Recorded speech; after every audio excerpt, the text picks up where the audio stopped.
నమస్తే welcome to Liya news. అధికారం చేపట్టక ముందు జగన్మోహన్ రెడ్డి ప్రజా సంకల్ప యాత్రతో పాదయాత్రను చేయడం జరిగింది. అయితే ఆ పాదయాత్ర మొదలెట్టి ఇప్పటికీ 8 సంవత్సరాలు పూర్తవుతుంది ఈ రోజుతో అంటున్నారు. అయితే మళ్ళీ ఇప్పుడు అధికారం కోల్పోయారు, మళ్ళీ నేను ప్రజల్లోకి వస్తాను అని చెప్తున్నారు. 2027 నుంచి నా పాదయాత్ర ఉండబోతుంది అని చెప్పి ఆయన మొన్న ఈ మధ్య ప్రకటన చేశారు. మరి గత పాదయాత్ర వల్ల సమాజంలో పెను మార్పులు తీసుకొచ్చారు జగన్మోహన్ రెడ్డి గారు, ఒక చరిత్ర సృష్టించారు అని చెప్పి వైసీపీ ప్రచారం చేసుకుంటుంది. మళ్ళీ ఇప్పుడు ఓడిపోయిన తర్వాత మళ్ళీ ఆయనకు ప్రజలు గుర్తొచ్చారు, మళ్ళీ పాదయాత్రను ప్రకటించారు. అంటే ఆయన ఓడిపోయినప్పుడే ప్రజలు గుర్తొస్తారా? అధికారంలో ఉన్న 5 ఏళ్లు ఆయన ప్రజల్లోకి వచ్చిన పరిస్థితి అయితే కనిపించలేదు. మరి ఈ నేపథ్యంలో ఆయన పాదయాత్ర పైన ప్రజలు కూడా పెద్ద ఇంట్రెస్ట్ చూపించట్లేదు అనే వార్తలు వస్తూ ఉన్నాయి. అసలు ఏంటి జగన్మోహన్ రెడ్డి గారు పూర్తి చేసిన పాదయాత్ర గురించి, అలాగే చేయబోయే పాదయాత్ర గురించి మరిన్ని వివరాలు తెలుసుకుందాం. మనతో పాటు ఉన్నారు సీనియర్ పొలిటికల్ అనలిస్ట్ శ్రీలీల గారు. నమస్కారం అండి. నమస్తే. జగన్మోహన్ రెడ్డి గారు అధికారంలోకి రాకముందు, అంటే తన తండ్రి వైఎస్ రాజశేఖర రెడ్డి గారు పాదయాత్ర చేయడం వల్ల అధికారంలోకి వచ్చారు.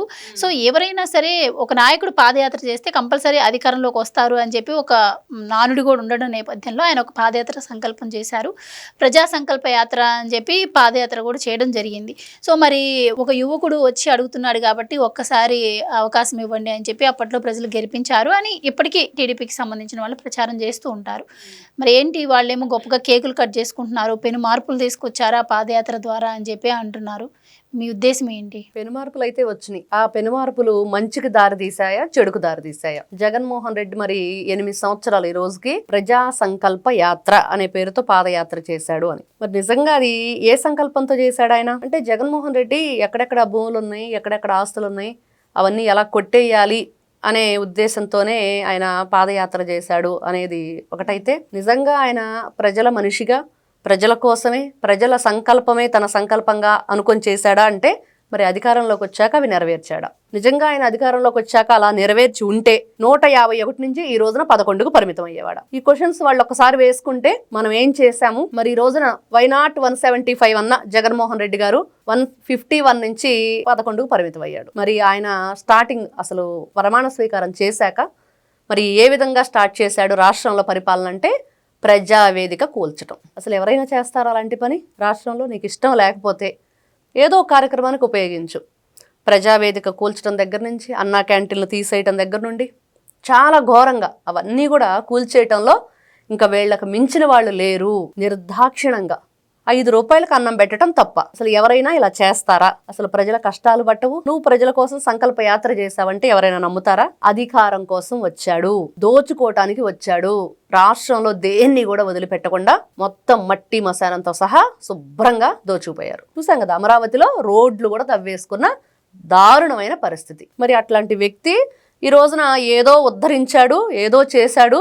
ఈ రోజున 8 years అని చెప్పేసి వాళ్ళంతా సోషల్ మీడియాలో పోస్టులు పెట్టు ఉంటే, కేక్ కటింగ్స్, పోస్టులు, వీళ్ళ సెలబ్రేషన్స్ దేనికోసం? ఎందుకు మీరు ఇంత హంగామా చేసి ఓతగా హైరాణ పడిపోతున్నారంటే గుర్తు చేసుకుంటున్నారా? ప్రజలకు గుర్తు చేస్తున్నారు. ఇదిగో 8 సంవత్సరాల క్రితం మీరందరూ కూడా ఒక్క ఛాన్స్ అంటే నమ్మారు, మోసపోయారు, మిమ్మల్ని మోసం చేసి మేము ఘన విజయం సాధించామని చెప్పి ఈ రోజున కేక్ కటింగ్ చేసుకుంటున్నారు. అదే చెప్పుకోవాలి.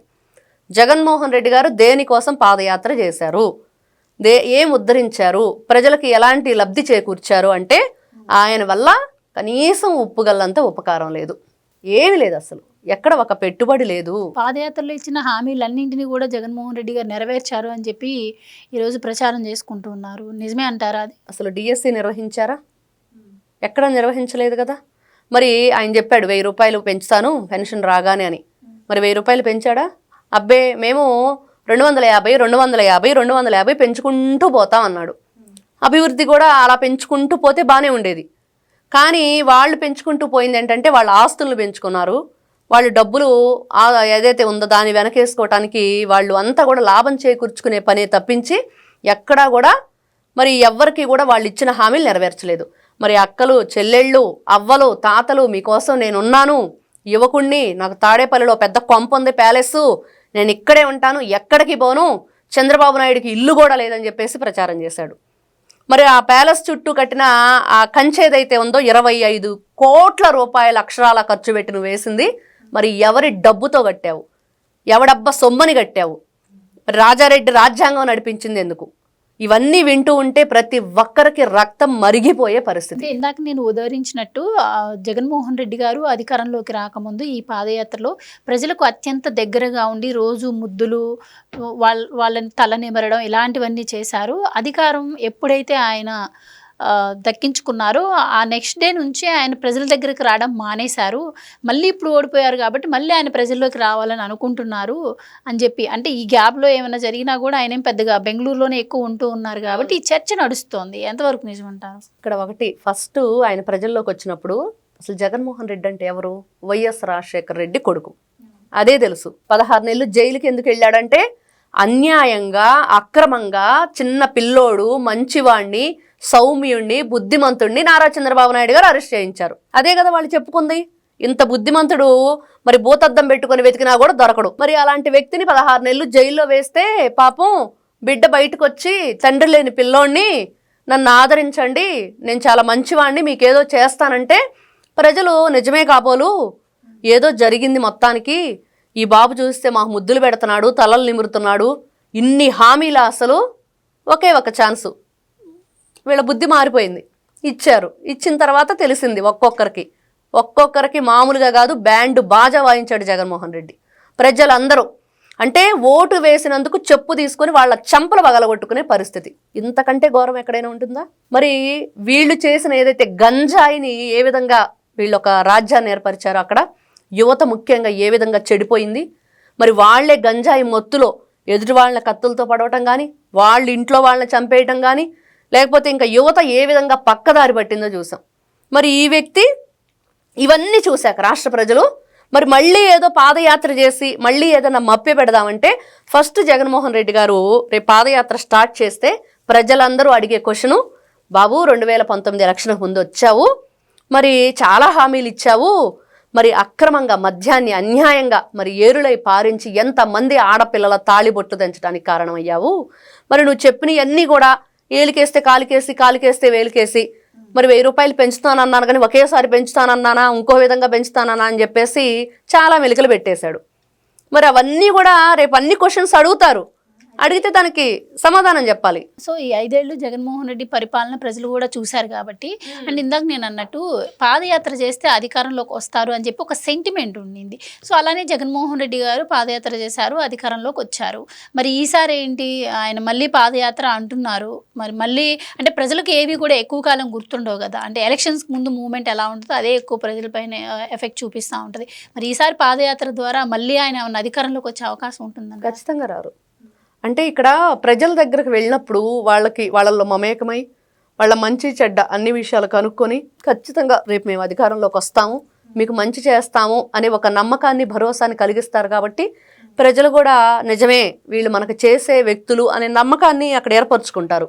కానీ ఈ రోజుకి కూడా అధికారం కోల్పోయాక కూడా డిపాజిట్లు కూడా కోల్పోయి పులివెందుల్లో తల్లిని చెల్లిని బయటికి నెట్టేసి బాబాయిని గొడ్డలతో రపరప నరికేసి ఆయనతో పాటు 6గురిని అనుమానాస్పదంగా చంపేసి, ఒకటి కాదు రెండు కాదు చెప్పుకుంటూ వెళ్తే డాక్టర్ సుధాకర్ మరణం ఏంటి, అమర్నాథ్ గౌడ మరణం ఏంటి, ఎమ్మెల్సీలు అందరూ వేరే పార్టీలోకి ఎందుకు వెళ్ళారు, ఇప్పుడు అధికారంలో ఉన్న పార్టీలోకి ఇంకా వెళ్ళటానికి రెడీగా ఉన్నారు, అసలు మీరు అసెంబ్లీకి ఎందుకు వెళ్ళలేదు, వెళ్ళకపోవటానికి కారణాలు ఏంటి, ఈ విధంగా చెప్పుకుంటూ వెళితే 1,00,000 క్వశ్చన్స్ వస్తాయి. మరి వాటన్నిటికి కూడా ఆన్సర్ చెయ్యాలి. చేస్తే ఈ సెంటిమెంట్తో కొట్టి ఆయింట్మెంట్ బీటాలు ఇవన్నీ కాదు. కానీ జగన్మోహన్ రెడ్డి గారు నిజంగా పాదయాత్ర చేసేంత టైము కూటమి ప్రభుత్వం ఇవ్వకూడదు. ఎన్నిసార్లు మోసం చేస్తారు? ఈ రోజున ఆయనకి అసలు కనీసం పర్మిషనే ఇవ్వద్దు అని చెప్పి అందరం కూడా కోరుకుంటున్నాం. ఏ ప్రోగ్రాం పెట్టినా కూడా. నిన్న జోగి రమేష్ని అరెస్ట్ చేశారు. ఆ గొడవ ఏంటి, ఆ హంగామా ఏంటి, వాళ్ళ ఆవిడెళ్ళి ఆయన హగ్ చేసేసుకొని నేను వదిలిపెట్టనని చెప్పేసి చెప్పటం ఏంటి? మీకే ఉన్నాయా ప్రేమలు, మీకే ఉన్నాయా ఆప్యాయతలు? మీ ఆయన అసెంబ్లీలో మాట్లాడినప్పుడు పెద్ద పెద్ద ఏదైతే స్టేజ్ల మీద కూర్చొని ఇష్టానుసారంగా నోటికి ఏదొస్తే వాడు వీడు అని చెప్పేసి నోటికి ఇష్టం వచ్చినట్టు మాట్లాడినప్పుడు మరి బుద్ధి చెప్పలేదా? అప్పుడు నువ్వు చెప్పలేదా ఏమి భర్తకి? ఈ రోజున తప్పు చేసినప్పుడు శిక్ష అనుభవించాల్సిన టైం వచ్చినప్పుడు ప్రేమలు ఆప్యాయతలు జనాలను వేసుకొని రావటం, గౌడ కులానికి సంబంధించిన వాళ్ళం, బీసీ అని చెప్పేసి రకరకాల ఆరోపణలు చేస్తూ ఇలాంటివన్నీ కూడా షో చేస్తూ ఉంటారు. మరి ఇలాంటి వ్యక్తులు జగన్మోహన్ రెడ్డి గారు మీరంటున్నట్లుగా నిజంగా రేపు పాదయాత్రకు వస్తే మరి ప్రజల్లోకి వెళితే మళ్ళీ అధికారంలోకి వస్తారా అంటే ఈ రోజున కనీసం వాళ్ళ పార్టీ వాళ్ళు వాళ్ళ నాయకులే ఏదైనా ప్రోగ్రాం పెడుతుంటేనే ఆయన వ్యతిరేకిస్తున్నారు. అది సరైంది కాదు, మీరు సరైన రూట్లోకి వెళ్ళట్లేదు, మనం ఏది కూడా 2024 తర్వాత సరైన ఒక రూట్ అనేది చేసుకోలేదు అనేది. మరి అలాంటి రూట్ లేని వ్యక్తి మరి రేపు ఈ రోడ్లు పట్టుకొని ఈ ప్రజల్లోకి ఏ మొహం పెట్టుకొని వస్తాడు? ఎవరిస్తారు? ఎన్ని రోజులు పాదయాత్ర చేసి గంజాయి బ్యాచ్నో బిర్యానీ బ్యాచ్నో డబ్బులు ఇచ్చి తెస్తావు? నీకు అసలైన సిసలైన నాయకుడు అనుకుంటే రావాలి ప్రజలు వాళ్ళంతటా వాళ్ళు. నారా చంద్రబాబు నాయుడు గారిని అరెస్ట్ చేశారు అక్రమంగా. ప్రపంచవ్యాప్తంగా మరి ఎలా వచ్చారు? ఈ రోజున ఈయన మెడికల్ కాలేజీల కోసం 1 కోటి సంతకాల సేకరణ అంటున్నాడు కదా. మరి ఆ రోజున ఎంతమందివి ఐఆమ్ విత్ సిబిఎన్ అని చెప్పి సంతకాలు చేశాం. అప్పుడే పుట్టిన పిల్ల చేత కూడా వేలు ముద్రలు వేయించారు. చూశారు కదా. ఏ ఇంటికన్నా వెళ్ళి సంతకం పెట్టమని అడిగామా? లేదు.